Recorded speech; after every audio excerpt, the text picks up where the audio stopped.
Good morning. This is the last part on the Venice area, the Veneto, where we'll really admire the wonderful architecture of Palladio, who is going to put such a mark on architecture from his time on to this day. If you look at a building that represents a bank or a capital with columns and so on, just say this is Palladio's legacy. We'll also talk about Tintoretto and Veronese, who both actually did work in the buildings that were either built by Palladio or rebuilt by Palladio. As far as history, I already showed that slide last time, but for those of you that were not at the previous class, this is a very short history of the Venice in the 16th century, where we observe a decline of the Republic following the resistance to the Ottoman invasion that happened in 1453. Of course, Venice was very much impacted and pretty close to the territories that had been invaded by the Ottoman. Also, Venice had privileged trading routes with Constantinople, and for them, the arrival of the Ottoman was a disaster. So there were numerous wars between the Ottoman and Venice that happened between 1396, so prior to the invasion of Constantinople. The Ottoman had already invaded most of the territories that were surrounding Constantinople, but Constantinople resisted until the fate of 1453. So between 1396 and 1718, there is a series of conflict between all the Turks and Venice. And this will cost Venice much of its Eastern Mediterranean possession. And you will see in a minute a map that shows you all the territories that they owned at that time. Also, Venice is going to lose its monopoly to the Portuguese after Vasco da Gama takes his first voyage of 1497, which is going to open a sea route to India around the Cape of Good Hope. So literally going around Africa, which means that by now Venice, which was doing a lot of sailing in the Mediterranean, and then the trade route would go on by foot, lost that thing because now they could go around the South Cape in Africa.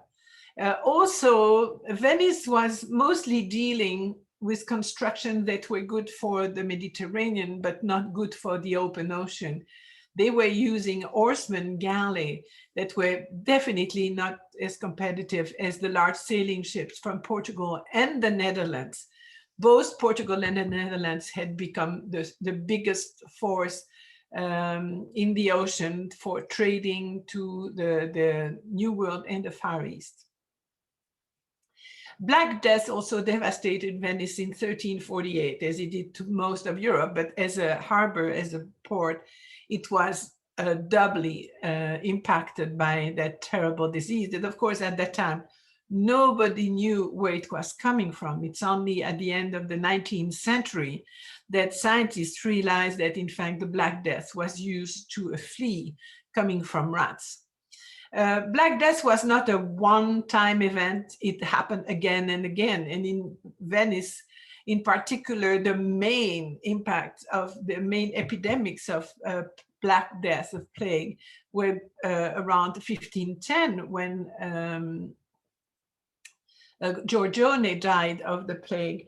And then between 1575 and 77, where about 50,000 people died. Also, Venice was known for its freedom from religious fanaticism. The state of Venice was had executed absolutely nobody for religious heresy during the Counter-Reformation, which was pretty unique. Though they were not completely clean on that again, because, for example, the Jews were kept in pogroms where they had to remain in their quarters, and otherwise when leaving that, they had to show that they were Jews, make sure that people wouldn't be corrupted by them. To come back to more positive things, the printing press came rather quickly to Venice and became an extremely important factor in the evolution of Venice. In particular, Aldus Pius Manutius was the founder of the Aldine Press that was publishing and disseminating rare in Greek and Latin.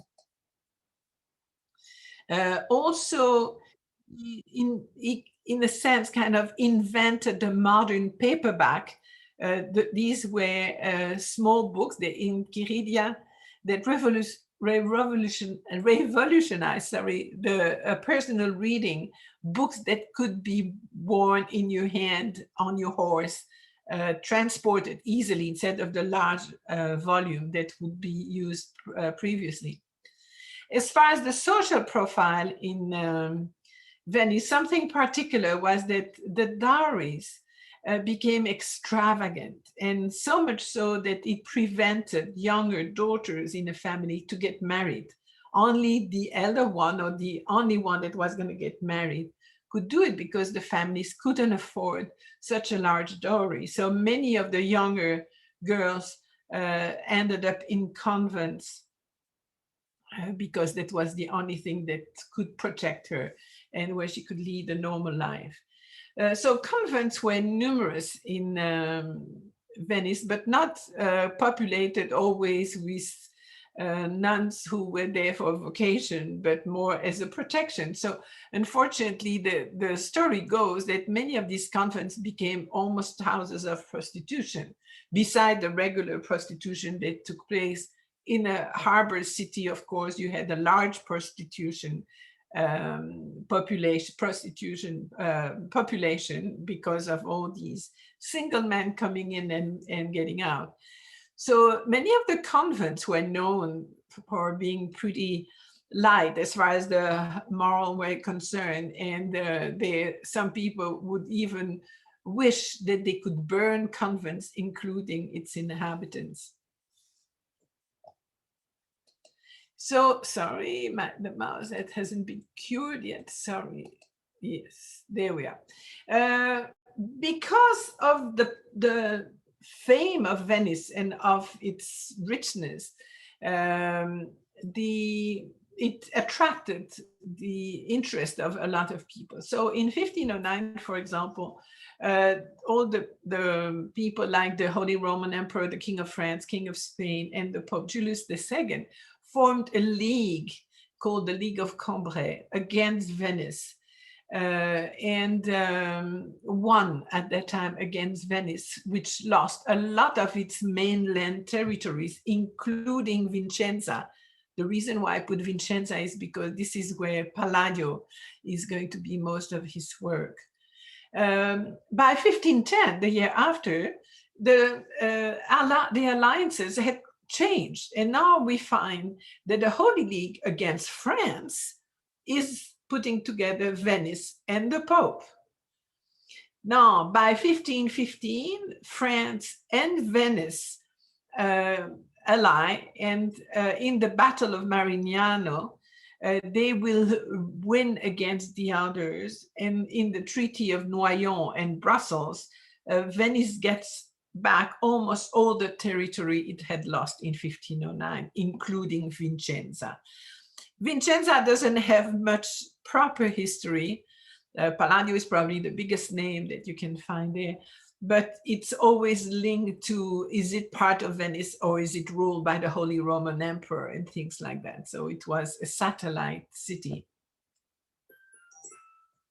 So let's look a little bit at the region. We have Venice here, Padua, not far, as you know, and Vicenza, just the next city going west. Trento is up there, Verona is here, and Mantua down there. So as you can see, this is a cluster of interesting cities where we have a lot of art attracting. Mantua for sure, at that period with Isabella d'Este and then the successors. Verona also had its own art, the court and so on. And Padua was very close to Venice in its doing, but benefited from a huge university that was extremely important. Here I'm bringing back again the map. So we have Venice, we have the Italian peninsula, and we can see in yellow all the trading routes that Venice had organized, or a real network that goes all around the Mediterranean to the Middle East, to Northern Africa with Alexandria, Tripoli, Tunis, and then going around the Greece. It goes then through the Aegean Sea and then the Dardanelles and goes into the Black Sea, and from there just goes on into Russia and to the east, to the Far East. So you can see how this was really important until, of course, as we said, come the Portuguese and the Dutch. I'm also bringing back that extraordinary map by Jacopo de Barbari, that map of Venice that is so incredible, woodcut, so produced with 6 blocks of wood, but that gives an incredible description of Venice, literally house by house. So as you can see, on every part here, we have all the houses that existed in Venice at that time. And to give you an example, here is, of course, the Doge Palace, the San Marco, the Campanile, and the library that we'll talk about in a minute. And of course, busy sea with all the ships coming from everywhere.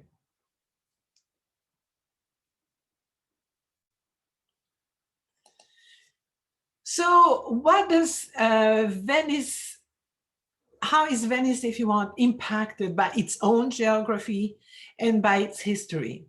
So let's look at taste in art. After all, this is an art class, right? The Venetians were the first Italian to use oil paint, not only on wood panel, but also on canvas. So the canvas is a more recent support for the painters. And Venetians are really going to like it. Oil paint on canvas was preferred in Venice rather than fresco painting, though they still do it, because of the city's dampness. Of course, it's built on water, and you can imagine what it does, not to the fresco itself, but to the wall it is built on. Painting on canvas rather than fresco also allowed the artist to complete the work more conveniently in his own studio. Oil paint was also very well suited to the rich colors and lighting effects employed by great Venetian painters such as Giorgione, Titian, Veronese, and Tintoretto. As we've seen prior to the class on Titian, we've looked at the Mannerist, and the Mannerist had that rather cool and formal, very incredible technical perfection. But the Venetians are never going to buy that style, which was a very intellectual style, started in Florence, that had gone on in Rome too. And so the painters in Venice expand upon the techniques that had begun in Venice by Giorgione and Titian, their direct predecessors. So the painters were concerned with the color, with the light, and as we see at the end of Titian's career, a very expressive and loose brushwork. The Veneto region, the part of northeastern Italy ruled by Venice, also gave rise to new directions in architecture under Palladio. And we see that Palladio, in many ways, is going to follow Giulio Romano, who we saw briefly. Romano, who had been an assistant to Raphael in Rome, had been given some work to finish after Raphael's early death. And then Giulio Romano had moved to Mantua. And this is very close to Vicenza. And we know that Not only did both of Palladio and Romano know one another, but definitely Palladio is going to be influenced by Giulio Romano's work early on. The new style in Venice is sometimes ambiguous, and we saw that very much with Giorgione, a little less with Titian. It's evocative. The atmosphere in Venice is really bringing a lot of poetry. There's a lot of literature happening in Venice, and this is very much followed by artists such as we'll see, Tintoretto and Veronese. There is a nostalgia for the classical past because, as we said, Venice is faced by some different moments of duress. The beauty is reassuring. And so they're really going to look at beauty and try to look at these beautiful pastoral landscapes that are very often influenced by Flemish painting that has come down to the north of Italy, and also through the idea of prints. And then we have portraiture that becomes a very expressive art, where the sitter is not only just sitting and being absent, but often really communicating with you. So the timeline, I always love these, bringing back all the way Leonardo da Vinci, because Leonardo did come through Venice when he fled from Milan in 1500. He fled through Mantua and then Venice, where he met some of the main painters of the time, including Giovanni Bellini and Mantegna. Probably Titian, but we don't have anything that affirms it. It would be surprising if we hadn't. No, Titian was too young, so sorry. Titian was only 10, so it wouldn't be. Maybe Giorgione.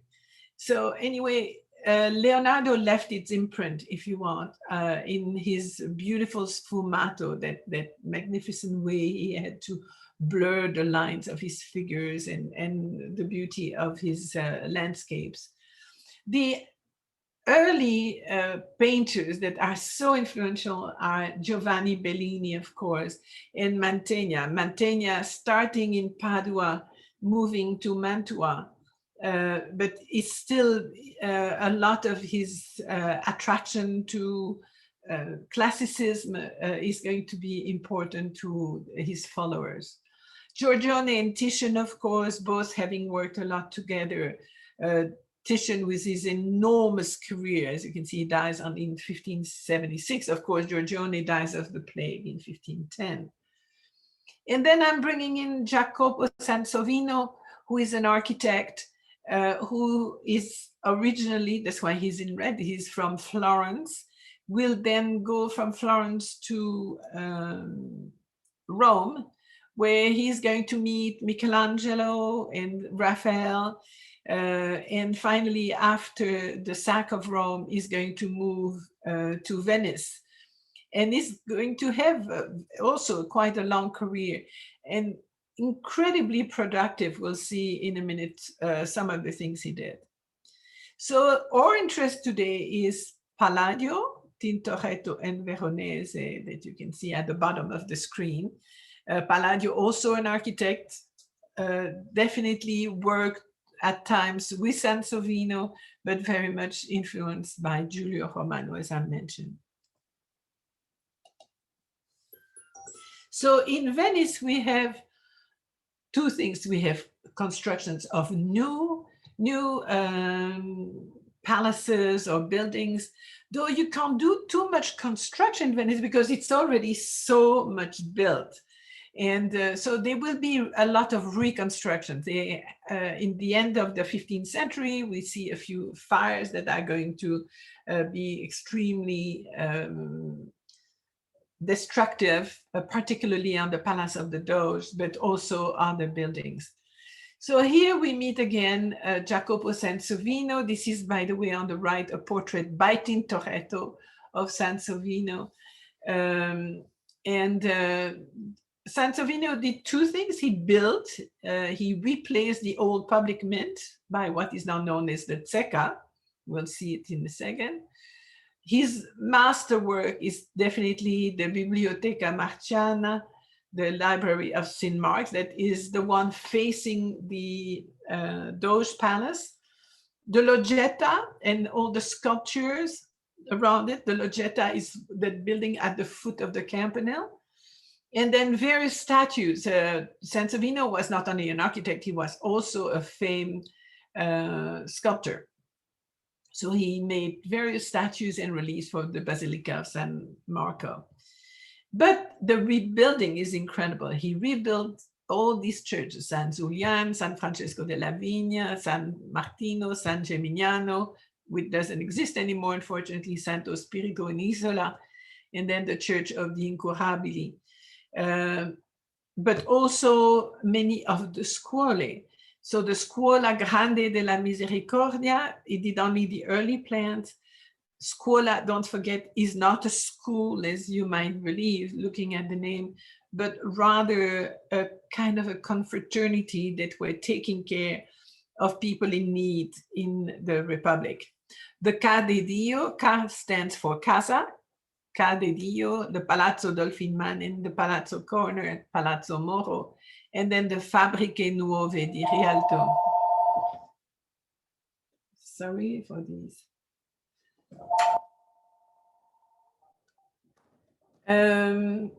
So a lot of rebuilding. So he really had a full life. And then another architect, but that did only one thing that we know of, is the Rialto Bridge that had collapsed in the early part of the 16th century. It was at that time built in wood, and the city decides to rebuild the Rialto Bridge, but in stone this time. There will be a contest, as we'll see, and it's Antonio da Ponte who is going to win. Though many denigrated his plan, the Rialto Bridge is still standing, so he won. But these are, just to give you an idea, the incredible program of building and rebuilding in Venice in the 16th century. So here are some of the buildings built by Palladio in Venice. This is about all he did in Venice. As we know, he worked mostly in Vicenza and the surroundings. So the first work that he did is that the Zecca of Venice, that building here, which replaced the old mint building that existed before. Then the Loggia del Sansovino, that is at the foot, you can see here the base of the Campanile. The Loggia was used as a sentry post to provide security for the assembled nobles during the meetings of the Great Council in the building across, which was the Palace of the Doge.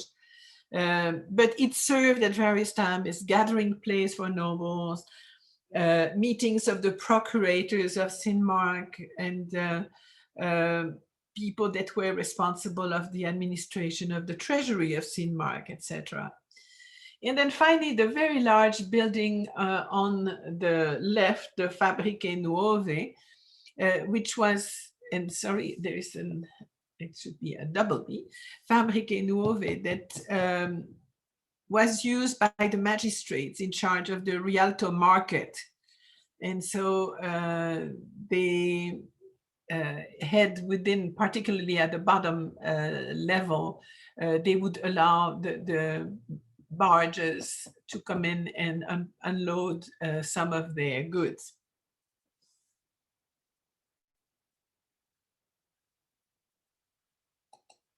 Now, of course, the Rialto Bridge, everybody knows that one. This is a 157-foot span and then has shops all around. The central part used to be able to open and raise to allow the ships to go through. This is not the case anymore, but that was it. And that bridge, the whole plan, as I say, had been kind of mocked by some of the other architects because it was so heavy. They thought that it would collapse. And in fact, it held on extremely well.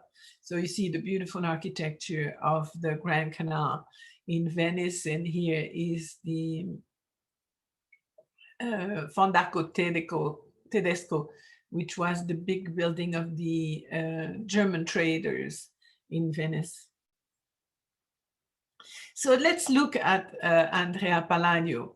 He was born in Padua, so on the mainland, is Andrea di Pietro della Gondola, son of a miller.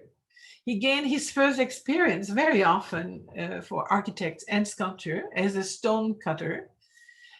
He moved to Vicenza in 1524, where he was protected by the leading intellectual Trissino, who gave him the name of Palladio, which actually means wise one. Must have seen some quality in that young man. He did 4 trips to Rome in his lifetime, 1541, 45, 46, extended to 47, and 54. And of course, who goes to Rome studies the classical monuments that are all around. There were still a lot of ruins, sculptures, and all kind of monuments that he could take his inspiration in. He also went around Rome to Tivoli, Palestrina, and Albano.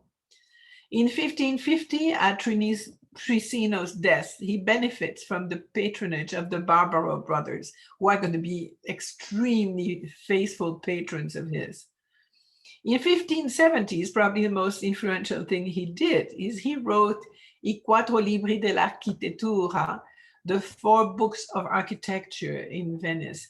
And this is what really is going to have the biggest impact in architecture around the known world. It's going to be incredibly influential. It's going to be printed in numerous editions and will very quickly flood the market, particularly in England. But everywhere, when you see a building built after 1580, with columns and so on, you look straight back at Palladio. He died in Mazères in 1580. Mazères is the place where he did one of his beautiful villas near Treviso. He was very much influenced by Roman and Greek architecture, primarily by Vitruvius, who was an early Roman architect and who left also a lot of writings. If you know the Vitruvius Man by Leonardo, that the man who is standing with arms apart and legs apart within a circle and a square. This is the Vitruvius Man. It refers to some drawings that Vitruvius had done on proportions. He is definitely considered the most influential individual in the history of Western architecture. So let's quickly look at some of the architecture that he produced. This is the Villa Trissino. So this villa belonged to his patron, and definitely it was existing before Palladio joined, but then Palladio changed some part of the architecture.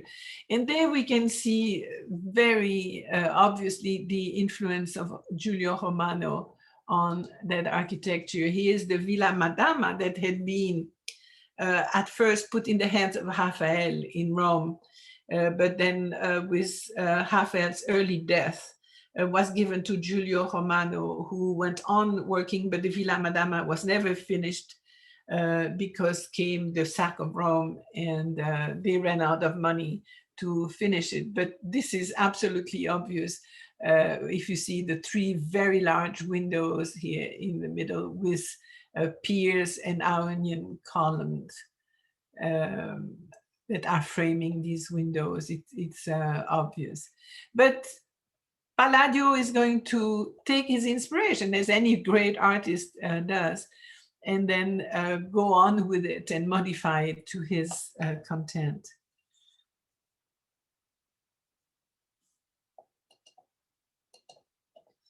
The first a large commission that he gets is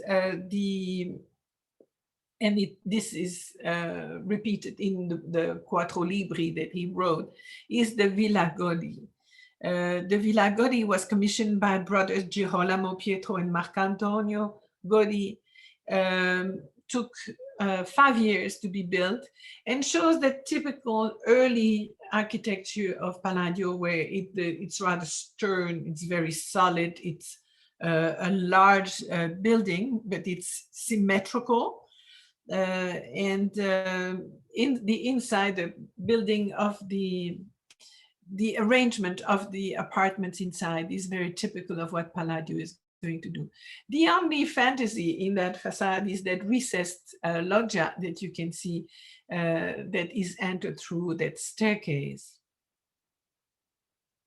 At that time too, there is no interest in the harmonic unity of the architecture and the landscape, but this will come later on.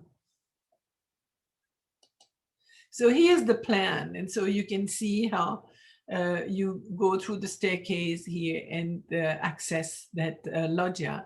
The apartments around are very symmetrical and were dedicated to the different families. And of course, here are the central rooms that were reception rooms for both families.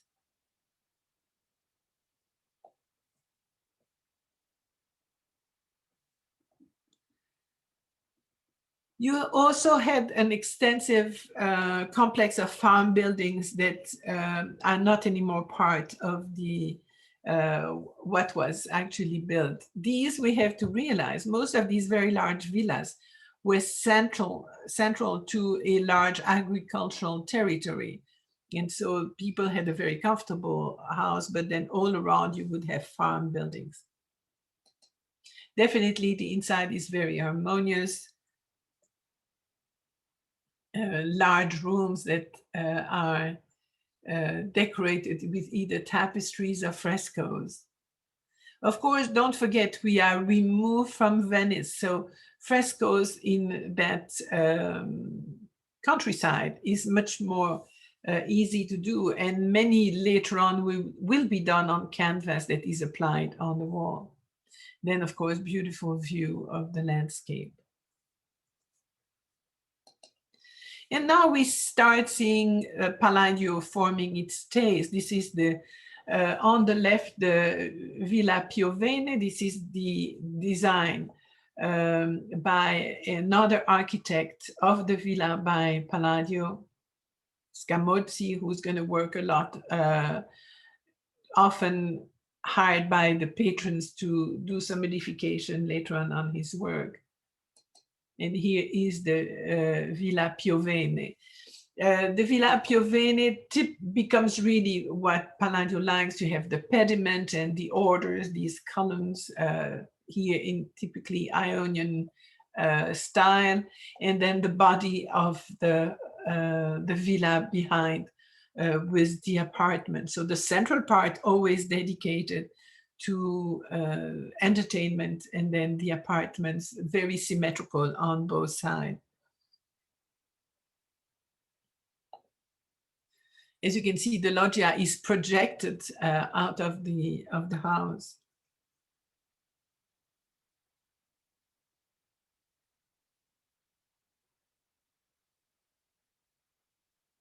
The other house that you see on the right, the Villa Pisani, where actually Palladio borrows some of Giulio Romano's typical doors and windows framing with these roughed, kind of antiquated stones that was kind of in accordance with the landscapes around. So what you call rustication, that really complemented the rural setting.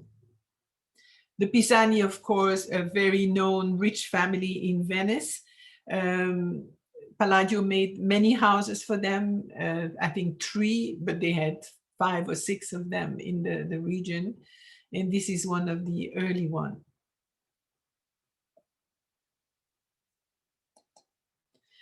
The first large commission that he gets in Vicenza itself, is for the Palazzo Theme. The family Theme had commissioned Giulio Romano to begin that very large rehab of an old palace. It was more of a Gothic palace, and redo completely one wing of the palace. And as you can see, is what we had just seen in the Pisani villa, that rusticated stone that you can find in Florence too. If you remember, the Palazzo Medici also has that kind of rusticated stone. But it gives some texture to the whole thing. But then you have these huge windows that would definitely be an enhancement to the interior of the palace. So when Giulio Romano came by Vicenza, he made some plans, and then the commission was given to Palladio to finish.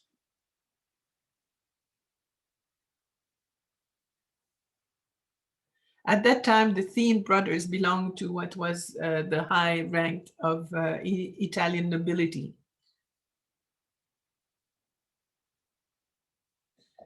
The plan of the palace shows a very large atrium inside and a whole series of rooms that would open to that inner patio.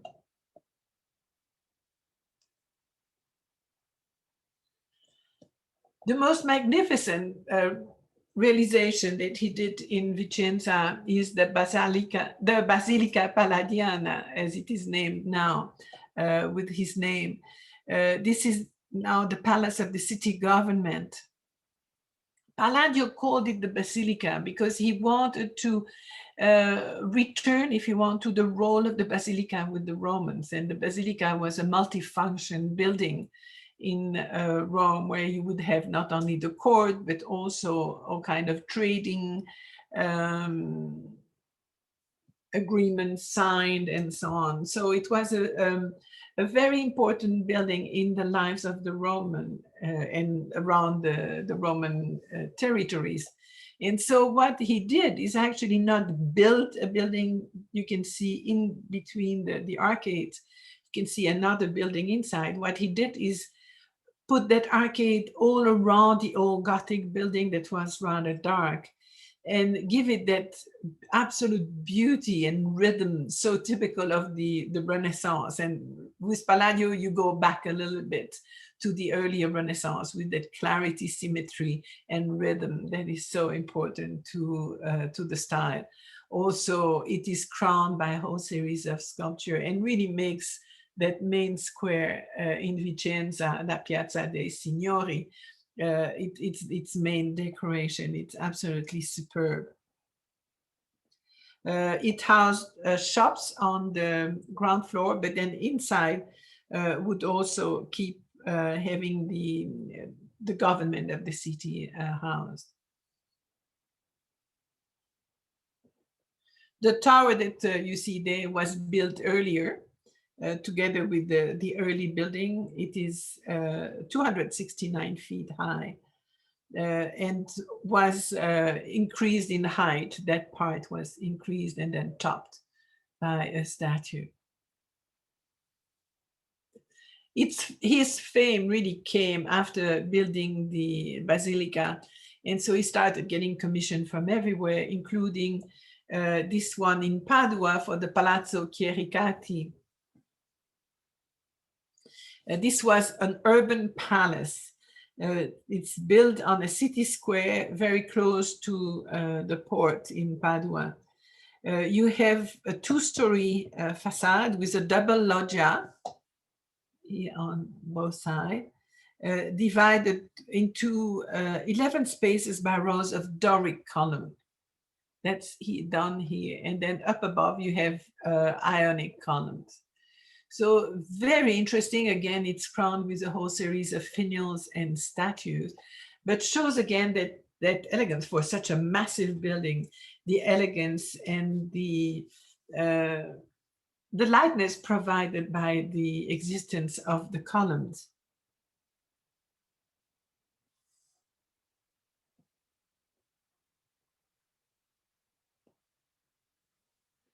He later on built another palazzo, but a country villa for the Chiericati family. Interestingly enough, and this is rather rare, the Palladio was called to build another building very close. You can see here the Basilica that we just saw, and across from it at the corner, he was asked to build the Palazzo dei Capitaniato. And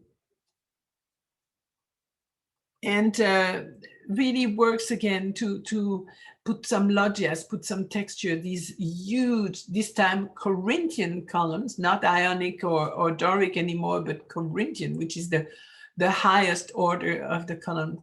And then you have balconies on the top that crown the building. This is colossal columns that are framing that building.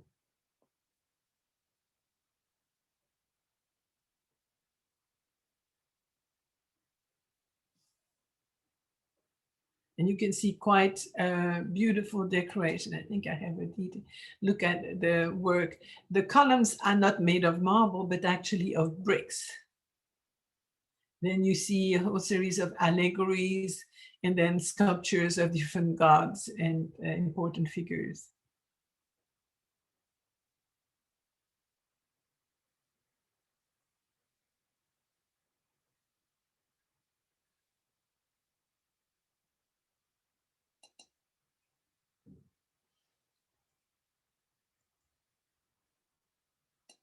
As I mentioned, in 1570, he is going to write that book of I Quattro Libri dell'Architettura. So the 4 books of architecture. This is going to be incredibly influential and very successful. And he is going to include then little by little all the villas and the big palaces that he's done, and talk about the reason why he includes such and such feature for each of the building. This is going to become a guideline for any big architect later on.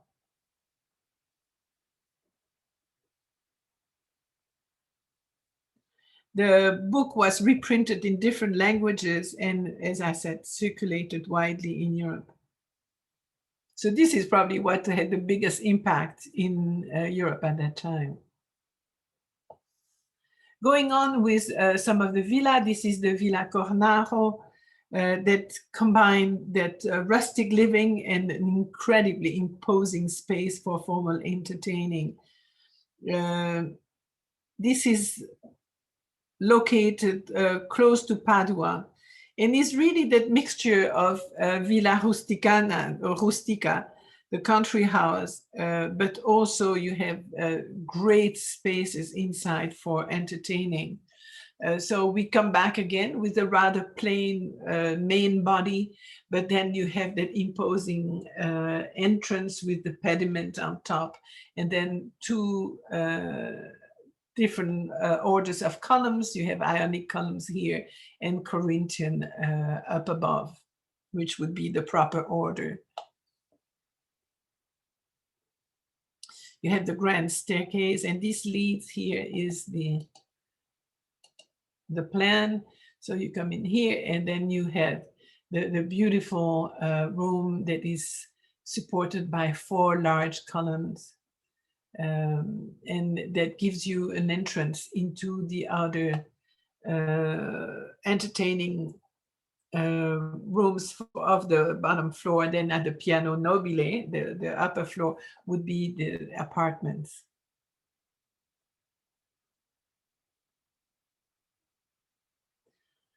One of the most beautiful of his villa is the Villa Barbaro in Mazere. So this is where he died, actually.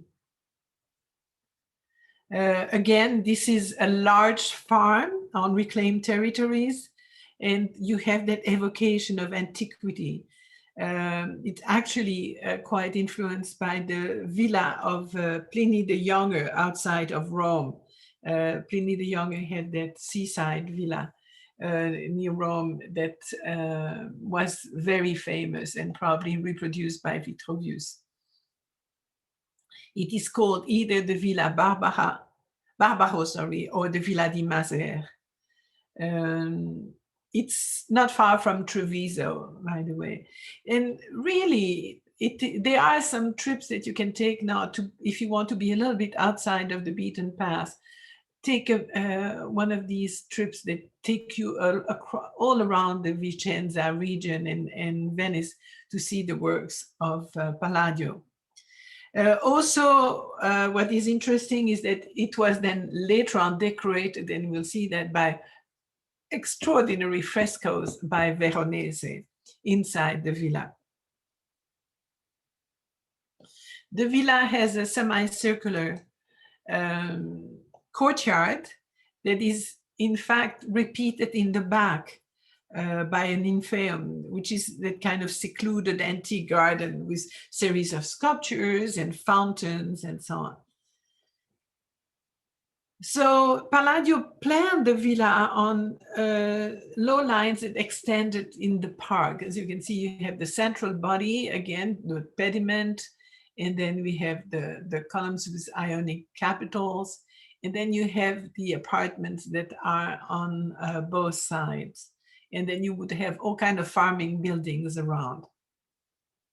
So you can see numerous rooms that then give you the sight on the back to the nymphaeum. It used to be covered, as you can see, with statues that didn't make it through the centuries, but each of the little pediment would have been surmounted by some statue. Sorry. Again, and this is the nymphaeum. So this is the view you would have at the back on that pond, which would have had some fountains, a whole series of sculptures, and then a place where you could probably sit in the summer and be refreshed by the proximity of the water.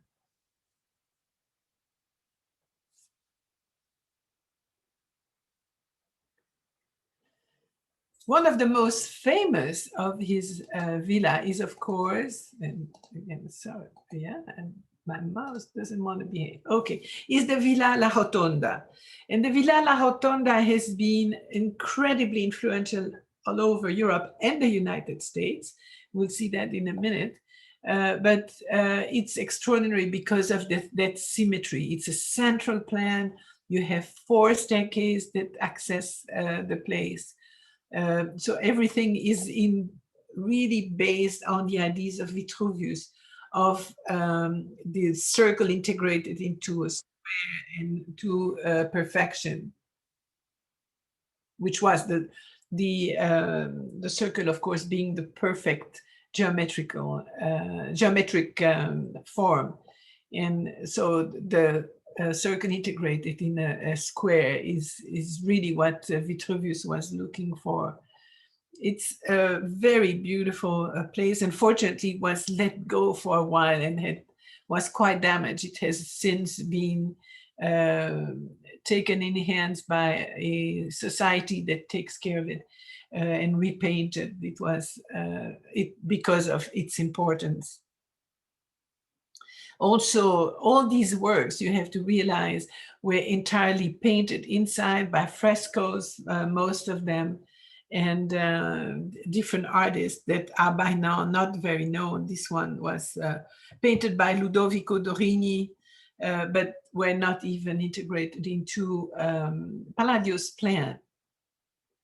So more quickly now, some other works. The Villafuscari, this is the north facade. Again, we have the typical pediment and columns. And this time the staircase comes sideways and a very different back facade. The only thing that we find is the pediment that is a recall of the front.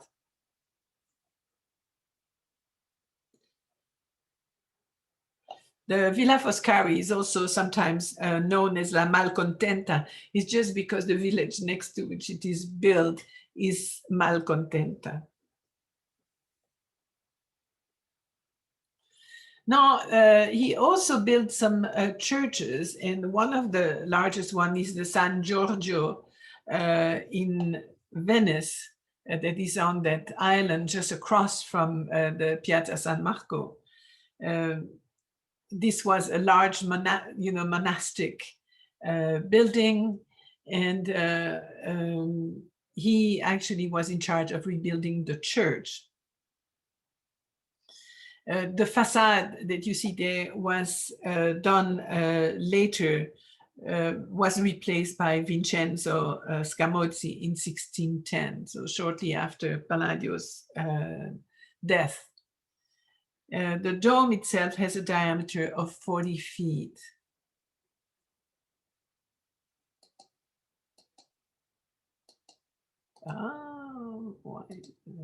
So the interior is interesting. This is the work, as I said, of Palladio. So you have a rather short nave, a small transept with the crossing. You have the dome at the crossing, and then a large choir. This is a view of the choir, but where they interestingly enough have the organ built on top. So that came later, of course. That wasn't built before the end of the 17th century.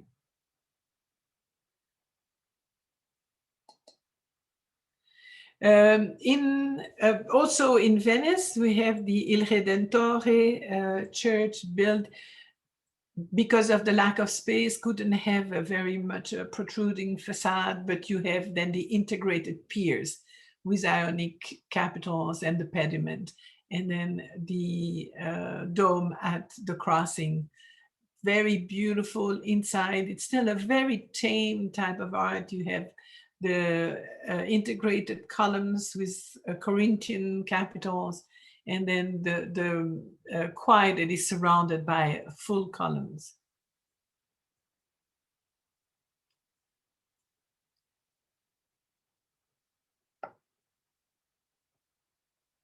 Extremely, as you can see, very balanced. And this typically, when you have such a balanced exterior, it's very serene. It's a very peaceful aspect. One more church, sorry for the P missing. It's the facade of the Tempieto Barbaro. Again, we have the family Barbaro that commissions this beautiful little Tempieto. It's a round floor plan, as you can see, so perfection. Again, we have that idea of the pediment and the columns that are just there as a facade, and then you come in and you have the circle with different chapels, 3 chapels.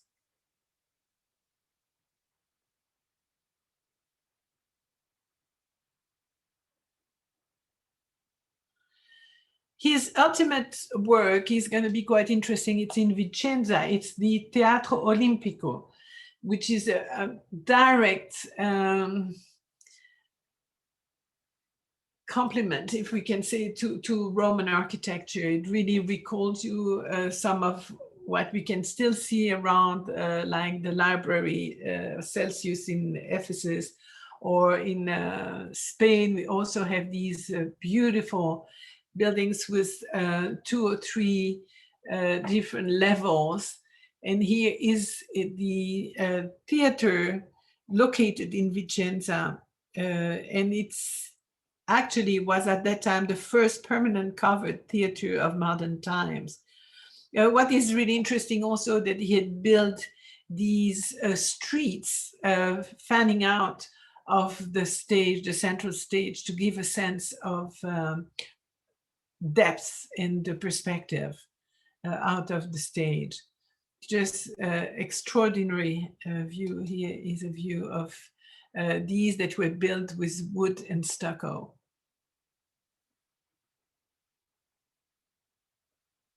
They still have the oldest stage set that was of the first performance in the theater. he is around. So it is really built as a theater, but indoor, with not just seats, but these integrated circles of seats, of course, just as an old Roman seat. So you can see the stage here, and then these fanning streets coming out of there, and then here would be older storage and work for people. They still have kept, and I think it's really interesting to see, is the lamps that were oil lamps designed by Scamozzi, who worked after Palladio, to create that interior lighting for the houses among the imaginary street. So you can imagine how dangerous it was to have these always these torches or these type of lamps. So better be fixed properly, not create a fire. So what is the legacy of Palladio? Of course, we can look around the US. The Monticello of Thomas Jefferson was directly inspired by the works of Palladio, as well as Chiswick House in England and numerous others. You just look around, even in Phoenix, the capitals, St. Paul Cathedral, and many, many others are directly influenced by Palladio's work, and particularly because of his book that spread his art all around. So before we move to Tintoretto and Veronese, I'd like to take a little break and let you please ask questions or just make some comments. We have 5 minutes. Go and get yourself a cup of coffee or a glass of water, whatever. Stretch your legs. What do you think of that theater? It was so clever. Oh yes, they clever. At the same time, he's modulating with his style, and it's really interesting how he makes something different. One villa different to the others, but they extremely comfortable buildings. You come to have a lot of light. A lot of light is provided by the way he builds it. Large was something that did not exist very much before, so it's really nice. Right. And if I make I have two comments. At the very beginning, you said with Palladio we have this harmony between architecture and landscape. When I look at the buildings, mostly you have a few trees and some shrubs. Yes, the problem is that we have 400 years between him and us. And so we know that nature became a central part of his concern when he was building it. Nature hasn't followed until nowadays. And so we don't have, a good example nowadays of how it would have looked. All we can do is base ourselves on his famous book of architecture. But at first, he doesn't really look at the gardening. In the later villas, it was very much built in harmony with the nature around. Okay. But unfortunately, trees grow and they break, and there it goes. The harmony that he had created is gone. Yeah. And my second comment is on the number of columns. I mean, I'm looking at these columns. Today, we can make it with concrete and rebars and the whole thing and steel. But in those times, this was stone coming from somewhere and built. As you've seen, in many places, is made of brick and then covered with stucco. Okay. They couldn't have in the previous. They couldn't have the size of these columns with marble. If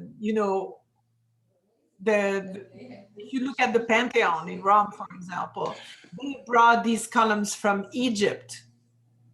Where they at the time of the early years when they built the Pantheon, they had these columns, that marble come from Egypt and made in Egypt and brought to Rome, which is really interesting because, for example, in the Pantheon, they made them too short. It caused a problem when they were adapted to the building. So they had to change the height of the pediment. But marble column, marble column of that size were incredible. In Greece, they were stones and they were drums that were put on top of one another. So you had the whole construction with rivets and so on that hold the stones together. In this case, most of them are made of bricks. Okay, makes sense now. I showed you with the Palace Chiratieri, I think. No, it's not the Chiratieri, it's the other one. In Capitanetto in Vicenza. You can see the column, the brick is apparent. But then they would do the bricks and then they would finish it with stucco. Okay, cool. Now I explained very well. And that's what you see in these, Monticello and Chisek is the same thing. Okay. They were not bringing, they would have sometimes marble column inside. Mm-hmm. They wouldn't have it on the outside. Any other question? No. Okay. And yes, this is Joan. I was just thinking about, you showed us once a beautiful chapel in Bergamo by Lorenzo Lotto. And I know he was from Venice. And, I think they say he never became real successful in Venice because of all the tough competition with Titian. And so I just wondered where he fits in. Did he do anything in Venice? Or is it mostly outside? Lorenzo Lotto, I don't have it. I know definitely Lorenzo Lotto, but I couldn't tell you. It's something I can look into and let you know. And look, there was tremendous. For example, the Rialto Bridge. Can you believe that Michelangelo ran for redoing the Rialto Bridge? No. He didn't. It's that obscure architect that won. But so whenever there was a big commission, it was always set as a competition, and architects or sculptors or whatever from all over would participate. So if you didn't have either the personality to show your courage, or if you were talented but not to that point, and Lorenzo Lotto is a great painter, but he's not an innovator, for example.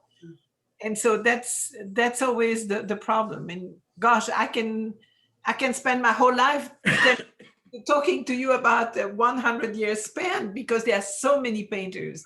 Mm-hmm. But you always have some that just didn't quite make it. It's great that people know his name. He did some wonderful portraits. But again, there is so much you can do. But I'll try to find out if if he had the reason why or whatever. He might have died young too. Mm-hmm. And I don't know. Mm. I have to go back. Okay, so we're going to move to Tintoretto. I'm going to reduce you and mute you again so we don't have an accidental phone. And we'll talk at the end. Oops, sorry. Sorry for the mouse, but my mouse is capricious. So we're now going to talk about two painters who actually, as you know, when you build something, you have to wait until it's built before you can decorate it. So it happens that because Palladio had a pretty long career, that both Tintoretto and Veronese are going to know Palladio and are going to work in many of the buildings that were done either by Sansovino or rebuilt by Sansovino and Palladio. So it was intricate. It was difficult for me to decide who I was going to talk about first, and I decided to start with building. So Jacopo Tintoretto, who was born in 1518 in Venice, and his original name is Jacopo Robusti. His father was a dyer, and he got his nickname Tintoretto from that. He was trained by Titian, Bonifacio Veronese, Paris Bordone, and Schiavone. In 1539, he became an independent painter. And after the fires of 1574 and 77, together with Veronese, he redecorated the Palazzo Ducale that had been really badly damaged. And by the way, many paintings by Titian disappeared in that fire. In 1655 to 87, he decorated the famous Scuola San Rocco. He was nicknamed the Furioso because he painted with a very large and fast brushwork and apparently non-stop. He couldn't stop once he was on his way. He had a very large workshop with his children, Domenico, Marco, and Marietta, and he died in Venice in 1594. You see the beautiful home that he had in Canareggio in Venice that was named Fondamenta dei Mori. So I'm not sure where the name comes from, but as you can see, it still has that very Islamic influenced type of window frames. When I mentioned the children, Domenico, Marco, and Marietta, Marietta was actually, if we can call her, an illegitimate daughter of Tintoretto, who had her just before he got married with his wife. And she is one of the most, of the three, she was the most promising artist. And there is a really interesting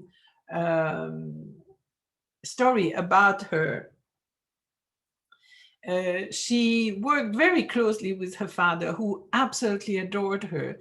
And she became pretty famous with many paintings she did, where sometimes we don't know if it's Tintoretto or if it's Marietta who painted it, by the way.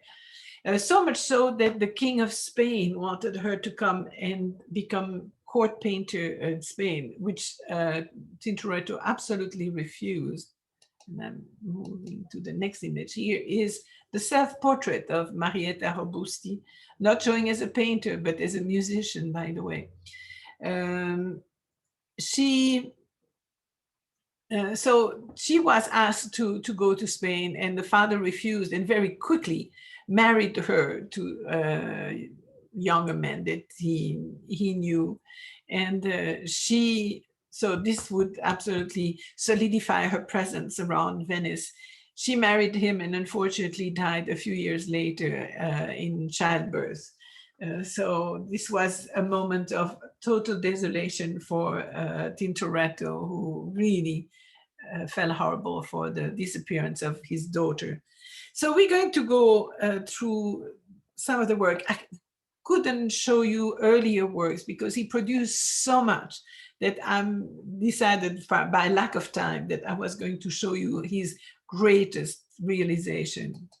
So the first great commission that he gets is for the Scuola Grande of San Marco. Again, as I mentioned it, these scuole were not schools, but they were confraternities of people that were taking care of the poor and the sick and so on. And this, by the way, became a hospital. It is actually even now a hospital. The paintings that were housed in it by Tintoretto are right now in the Galleria dell'Accademia in Venice, so the large museum in Venice.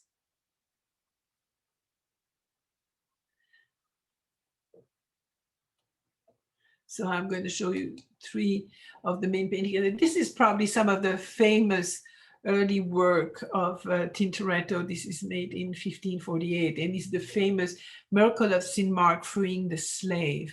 What you have here is just incredibly noisy, if you can say, composition by Tintoretto, showing a judge there that has condemned that slave to be maimed and killed.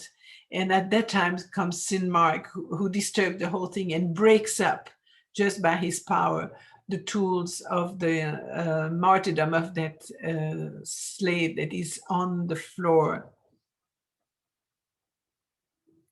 Just incredible energy. And here, just this, I think, gives you a very good idea how the way painting is going from there on.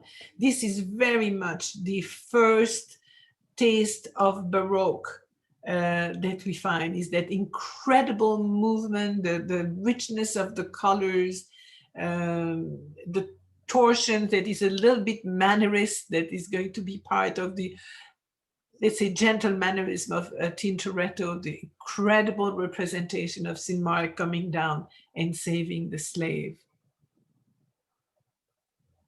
Very dramatic, very theatrical.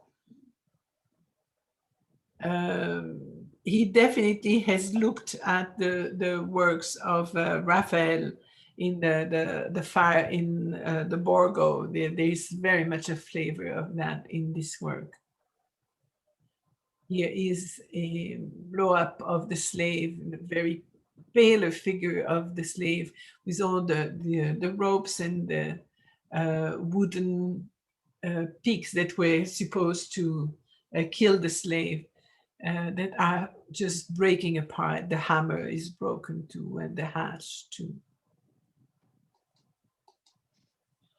These are the paintings. So there are three main paintings of miracles of Saint Mark. This is Saint Mark working many miracles.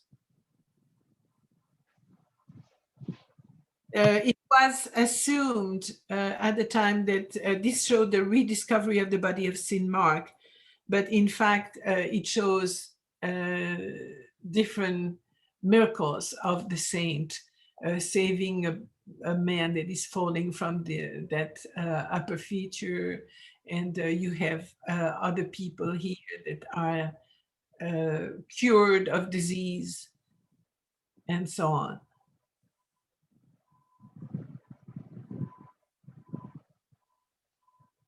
And then here is the stealing of the dead body of Saint Mark, and this is really an interesting episode. So it relates the episode in which the Christian of Alexandria, taking advantage of a sudden hurricane, and you can see the terrible sky that's showing there, and even lightning.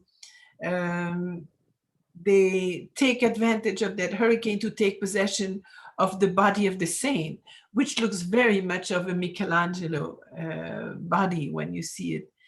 The body was going to be burned by the pagans, and so they are going to save the body and then take it back to Venice, where of course it becomes the patron saint of Venice, one of the patron saints. Also interesting to see that dromedary who is there being held by the woman, but who is definitely on his way to escape. And by the way, Tintoretto is setting himself within the scene. There's the man with the beard looking at us, is a picture of Tintoretto. So after doing this work, his fame came about, and he got a request from another scuola, the Scuola Grande di San Rocco, that you can see here on the side, to decorate it. And this is a very large commission, as there are many rooms. There are 3 different rooms that he's going to decorate. Of course, I can't show you everything, but already give you an idea of the luxury within these rooms. Is the Sala dell'Albergo with some paintings on, as you can see, on the floor. And these would not be frescoes, as you can see actually here. You can see how it is canvas. It's slightly buckling. And then, of course, the whole ceiling is not just a covered ceiling, but it's a ceiling framed by wood and stucco, and with canvases on top. And this is one of the works, for example, the Apotheosis of Saint Roch.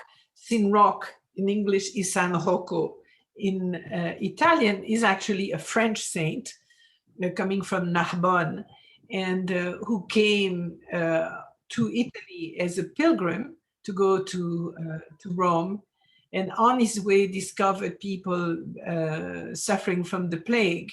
And as a saint man that he was, he took care of them. And then finally came back to Narbonne with his dog, a very faithful dog. And by the time he arrived in Narbonne, he was so disfigured because obviously he seemed to have suffered from the plague but survived, that his uncle, who was a judge, didn't recognize him, and when he was arrested, put him in jail. And the poor Sinrock was trying to say, but you are my uncle, and he wouldn't believe it. He died in jail, but then made some miracles around, and then finally the light came to the judge, who realized it was his relative, and from then on goes the story of Sinrock.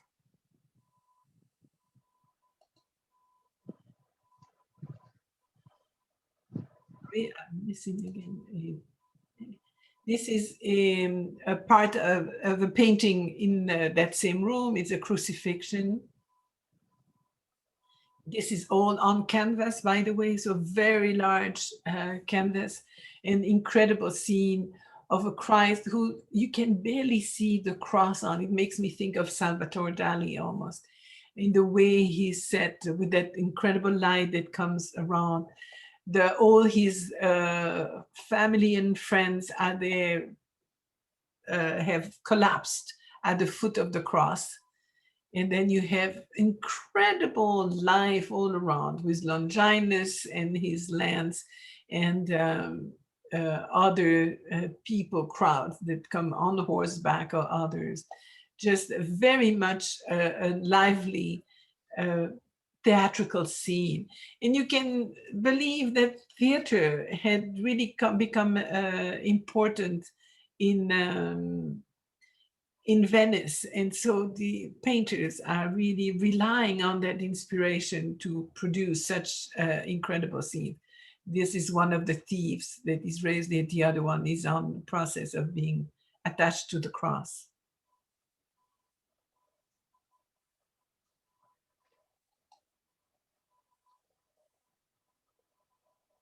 Another of the rooms in the Scuola Grande di San Rocco, again, I only want to show you the incredible wealth of luxury of decoration in these rooms.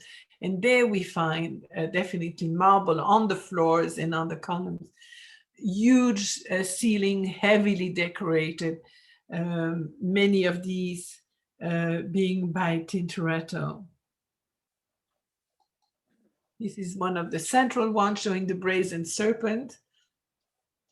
So you have the brazen serpent on the hill that was supposed to save the population from being attacked by regular serpent. And so God had ordered to build that serpent to save his chosen people.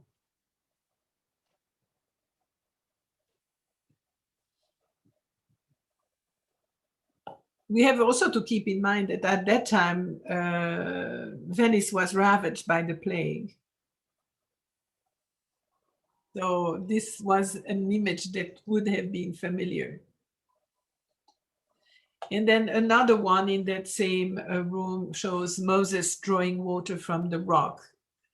You have Moses tapping the rock with his baton under the order of God, who is on top there. And the water comes out. Now, this is a direct allusion to the task of the brothers of the Scuola, who were known for quenching the thirst of the poor.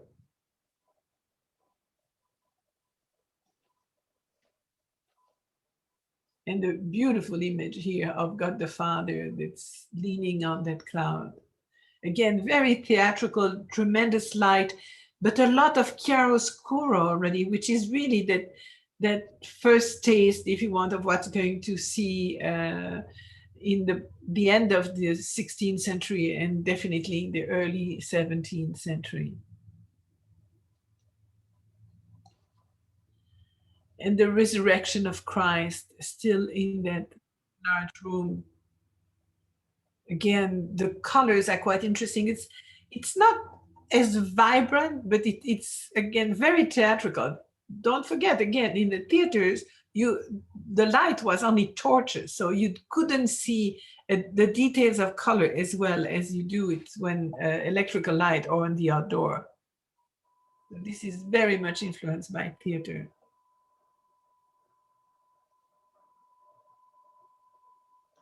In the last room is the Salah Inferiores on the bottom floor.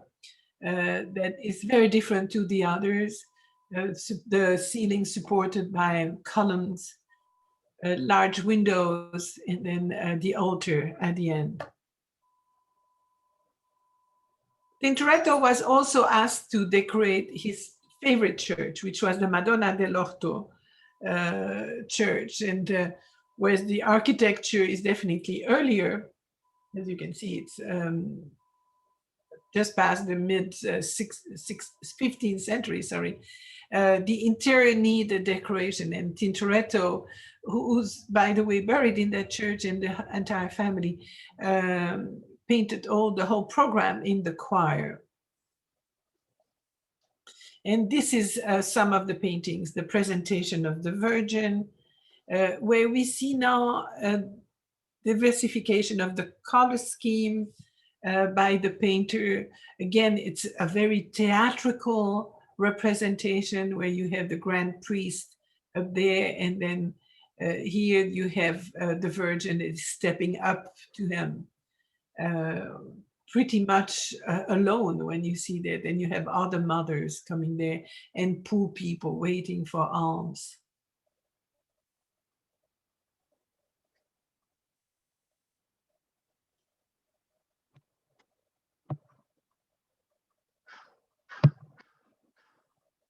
In the same church, we have the Last Judgment, that kind of pointed very large canvas on the left of the choir. Again, incredibly populated. It's almost like a Dante's Inferno when you look at it, all the different levels of people within the Last Judgment, and then you have Christ all the way on top. Surrounded by Mary and John the Baptist.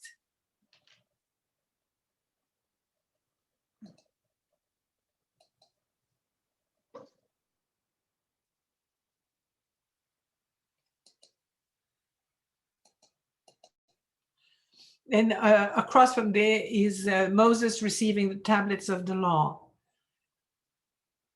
Again, very theatrical light, a lot of levels, a lot of energy. When you see all the things that are happening here, you have a transfigured Moses here. It almost looks like a ghost receiving the tablets from God.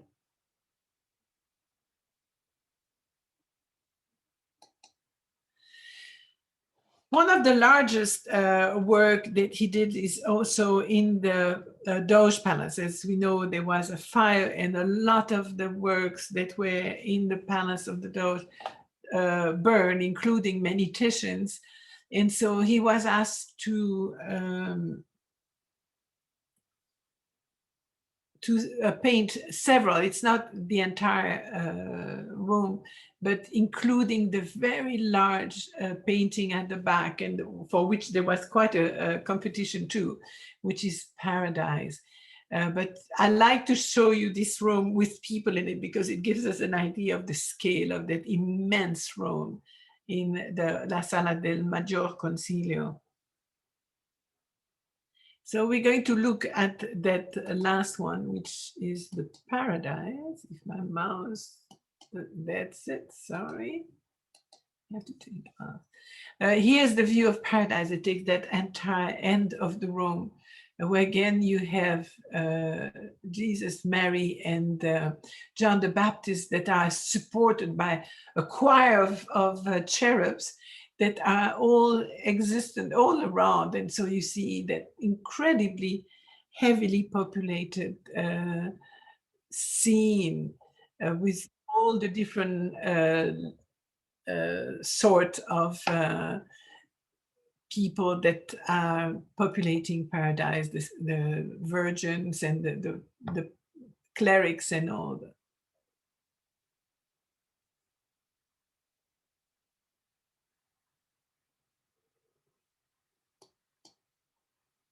Here's a view, you can see of the little cherub supporting Christ with that light emanating from him.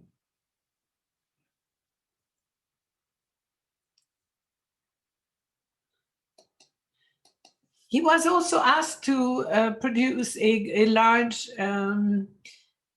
scene of the Last Supper for the choir of San Giorgio that had been built by Palladio. And so here you see the choir and the way the painting, it's very difficult to access the painting really because of its setting. You cannot always authorized to come into the choir. But here's the famous Last Supper.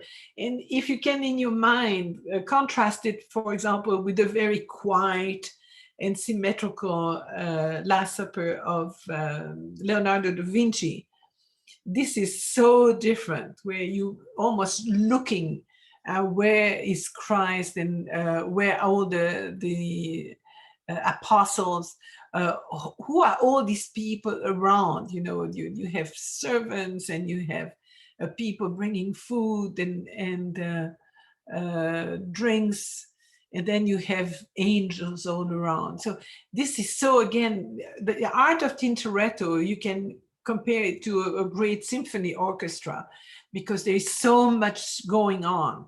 Again, very theatrical light. This is definitely inspired by the theater, but also that sharp diagonal line changes, completely breaks that stability of the early or high Renaissance paintings. And now once you have a diagonal, you have enormous energy that goes with it. During his career, he also produced, and I'm only showing you one example, but he also produced some mythological and allegorical paintings. This is the origin of the Milky Way. Zeus was very fond of his son Hercules, who was born from a liaison with a nymph. And so he wanted to render him immortal by letting him drink milk from the breast of his own wife, Hera, Juno, that you see here. But Hera was awakened by the suckling infant and pushed him away. And at that time, the spilled milk of the goddess became the Milky Way. So now you know, though we don't see the Milky Way anymore, unfortunately. But here is a very typical mythological type of story that would be commissioned by different people in Venice to decorate their palace. And you can see again a lot of Michelangelo in this. Definitely you start having that kind of union of all these great painters. You have a little bit of the sfumato of Leonardo da Vinci, not too much of Raphael right now. He was also known to be a portraitist. This is an extraordinary, I think, self-portrait by Tintoretto that you could believe to be a Baroque, Flemish or Dutch, almost a Dutch painting with that very strong chiaroscuro. Or a more formal portrait like the one of the procurator of St. Mark's with his incredible coat, all lined with fur. Now, in contrast with Tintoretto, we have Paolo Veronese, who is going to be also a great artist in Venice. Born in Verona as Paolo Cagliari, he will apprentice with Antonio Badile and then later with Giovanni Francesco Carotto, who was at that time the leading painter in Verona. He moved to Venice and then in 1553. And he's really interesting because he combines high Renaissance and Mannerist elements. But he's also one I think that displays and explains the best the popular image of Venice. Literally, as we know, a city of pleasure and pageantry. So he is very much, I think, one that can give us an idea. We'll have a little more later on in the 18th century in Venice too, but this is really what starts. He does a lot of paintings with very elaborate architectural settings, but also brings in everyday scenes. And this was very appealing to his Venetian patrons. And he will die in 1588 in Venice. So he's going to stay in the Serenissima most of his life. He will be of great influence on Peter Paul Rubens and also on 18th century Italian artists such as Tiepolo. Here is his house in Venice.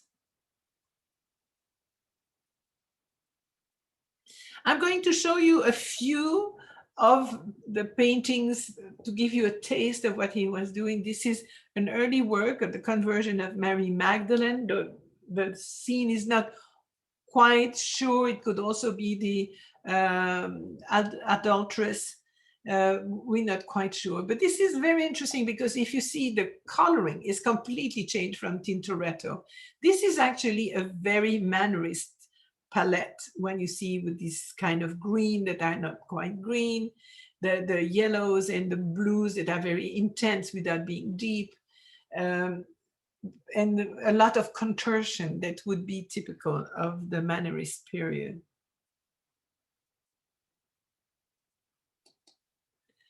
Another of his early work, The Temptation of St. Anthony, was commissioned for an altarpiece for the Mantua Cathedral. And this was really interesting to see the poor St. Anthony who is on the floor and then surrounded by pretty women or people trying to give him food and drinks.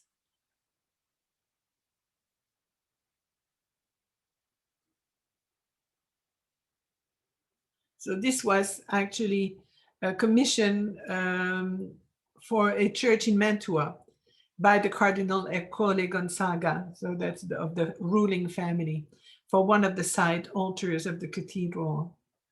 This painting was, though, taken to France during the Napoleonic War and is still in France. It's some of them that haven't been returned.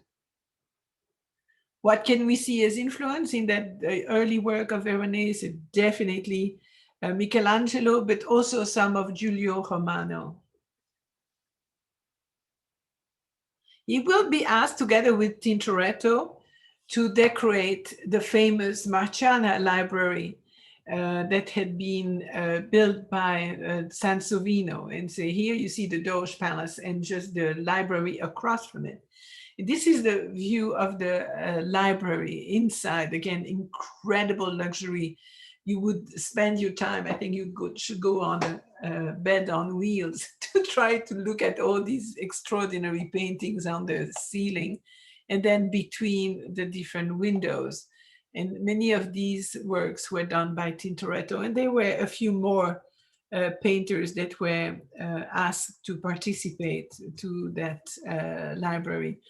The library itself was a repository for manuscripts, and it still holds one of the most significant collection of classical texts. It was founded in 1468 by the humanist scholar Cardinal Bessarion, Bishop of Tusculum, and titular Latin Patriarch of Constantinople. He had donated his collection of Greek and Latin manuscript to the Republic of Venice. And so it's remained extremely rich, and now the whole collection has moved to a safer place because this has become a museum, as you can believe. Here is some of the work of Veronese for that room. So there is a mixture of painters. This is the allegory of music, astronomy, and deceit. this seat you can see here with a double face person, but you have music and then astronomy holding some instruments. Very nice foreshortening, of course. Imagine this is on the floor, so it has to give you the illusion that you see people the way they would be if they were sitting up there. Another of the rooms of the library that used to include, as you can see, I made a list there of over 13,000 manuscripts, to almost 3,000 incunabula, I should say incunabulae. Incunabulae were at that time books that had been, the first books that had been printed before 1500. So between the time of the invention of the printing press and 1500, the books that were made during that time are called incunabulae. And then you had books of the 15th century, of the 16th century, so the Cinquecento, 24,000, and 1 million books after the 16th century. So enormous library.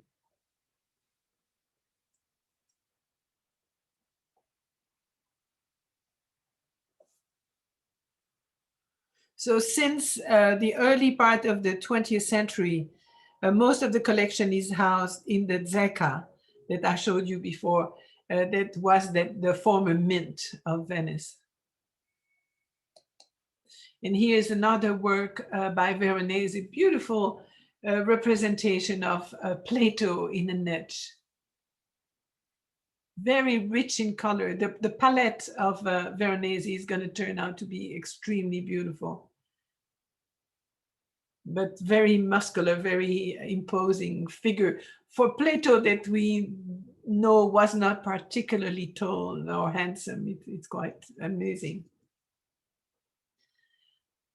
He also did portraits. These are 2 portraits of the Theme family, Livia da Portotine and her daughter Deidamia.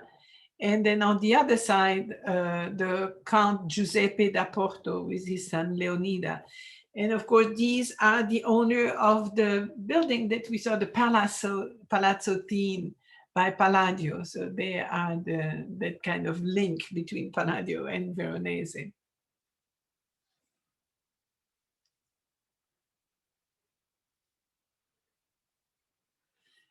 Veronese by that time was very famous for his use of color and then his rendering of beautiful fabric. And you can see the line, the coat line with fur, and then the extraordinary work of black on black with that dark brown for the gentleman's jacket.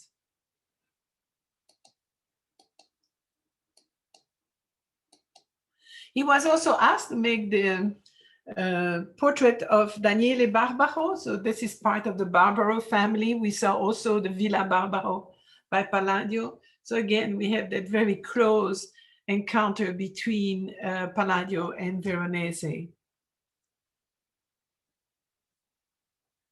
And it is Daniele Barbaro who is going to commission Palladio to build the house, but also Veronese to decorate the interior of the Mazer villa. And this is to me absolutely, I can't wait. I've never seen it in real, but I can't wait to see it one day.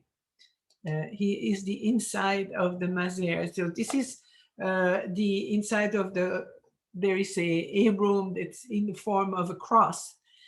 And what you see here is all, so you have landscapes and then you have beautiful allegories, but I love these trompe-l'oeil. So these are actually plain panels with somebody who appears to come in, that it is a man or it is the little girl there.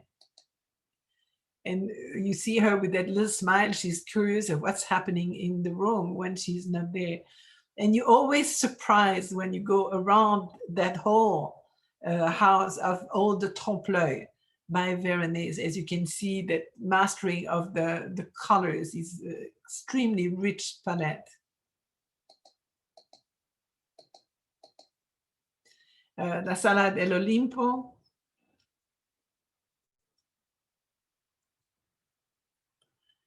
Again, you have different, and from far away, it's almost impossible to know, is it grisaille or is it real column?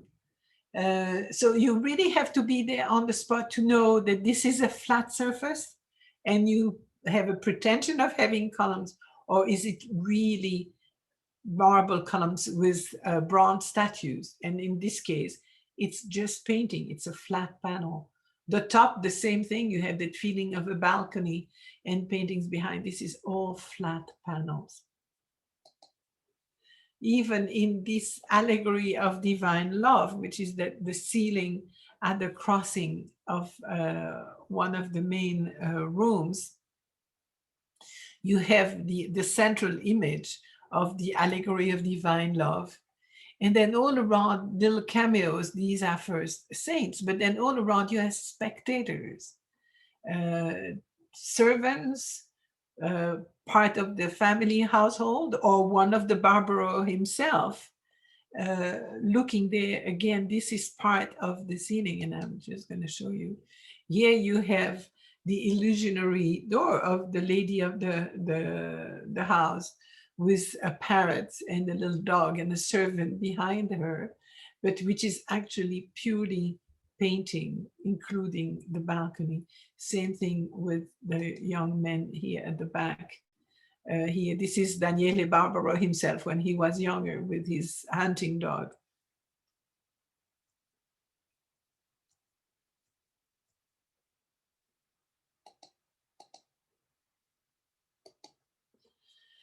Beautiful landscape, framed again by column in statues. This is the end of one wall, but these are just examples of the many paintings that decorate that extraordinary Mazère or Barbaro, Villa Barbaro. Veronese is very known for his super large canvases. And this is one, the marriage at Cana, that is now at the Louvre and takes the entire wall in the Louvre. Really interesting story too, because this painting was normally in the refectory of the convent of San Giorgio Maggiore in Venice, but then was removed in 1799 by Napoleon troops when Napoleon invaded Italy. And at that time, Napoleon went and had some of his companions who were specialists in art go around each of the cities they were taking and cherry pick what they wanted, and they would take it all and bring it back to Paris, where he wanted to have that illusionary world museum, and that would represent the whole of Europe. Now, this is enormous. You have to realize that it is 666 centimeters, which means, let's say, 6.5 meters by almost 10 meters. So almost 30 feet in length. That thing had to be rolled up and go through the Alps to go back to France. Part of course, when in 1815, Napoleon was finally deposed, and the different countries, England and Germany and so on, decided they wanted their art back. This was decided not to be sent back because it was so fragilized by the transportation it had before. So it was decided by the Italians and the French that it would stay in France, and instead there would be some paintings by the French painter Poussin would be sent to Italy in compensation. So this is an incredible story for a painting. But this is so typically the large architectural works of Veronese. It shows incredible settings with columns, again, Corinthian capitals, and then the tower. All that as a backdrop for the marriage in Cana. And you see Jesus kind of almost lost in that whole setting with a big orchestra in front. And then you have the spouse lost here in the side. And then you have a whole series of very exotic characters that are going around. This is as typical as can be of the large canvases of Veronese. Absolutely beautiful. Here is a detail. You can see the young lady there with amazing jewelry. You can see the man next to her who is looking at her jewelry with desire, but has almost a similar piece of jewelry there. And everybody is talking. You have a jester behind. You have dogs all around. You have, of course, the still lifes on the table with silver plates and beautiful Venetian glasses.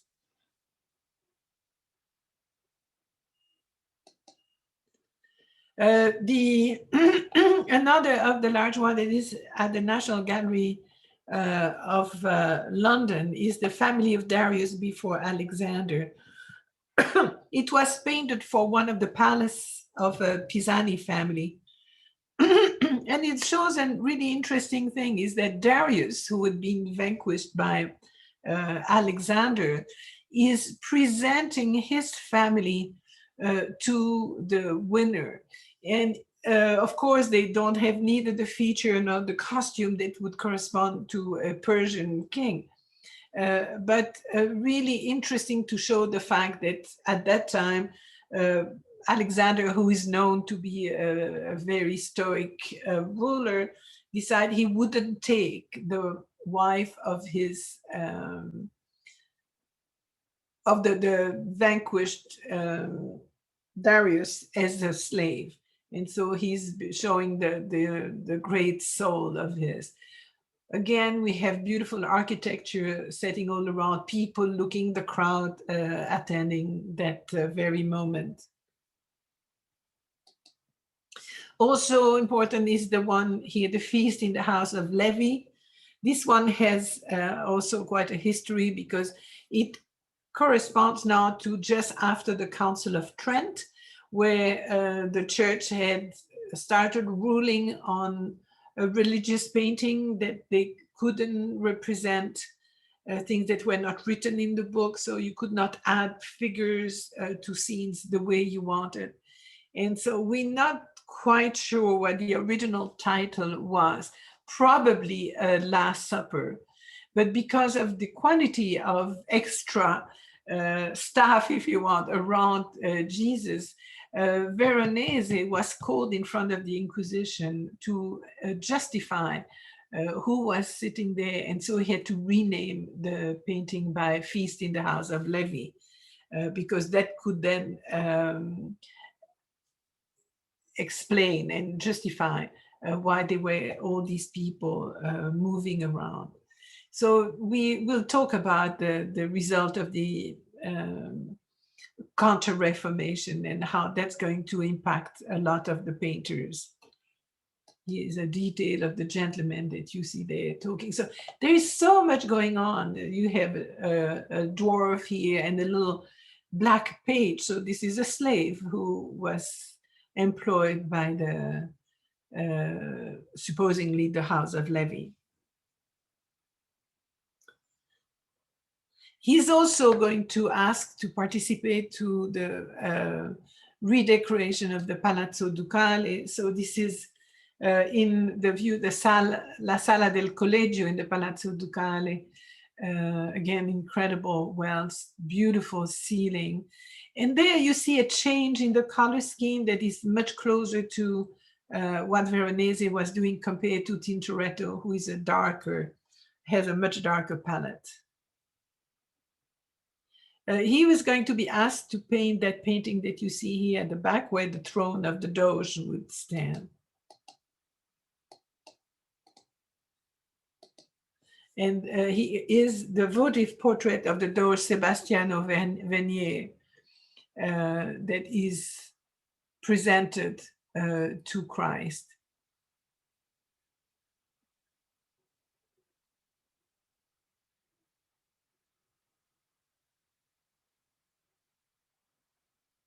So the Doge offers his thanks to the Redeemer for actually the victory of Lepanto, which was very important within the history of Venice. And then one of the medallion of the ceiling, and you can find that very beautiful blue, typical of Veronese, and again, the architectural setting of the apotheosis of Venice. And you can see Venice being taken all the way to heaven with these beautiful Solomonic columns and others.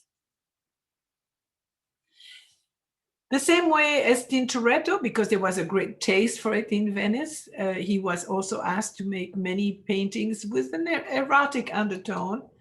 This is, there are allegories, mythological and others, and this is the allegory of wisdom and strength. And of course, these would be lovely decoration for palaces, and or sometimes when you had a lot of nude, it would be in the quarters of the gentlemen of the house.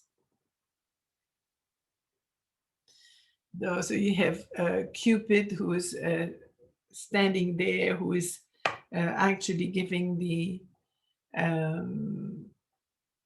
belonging of wisdom to Hercules, who is representing strength.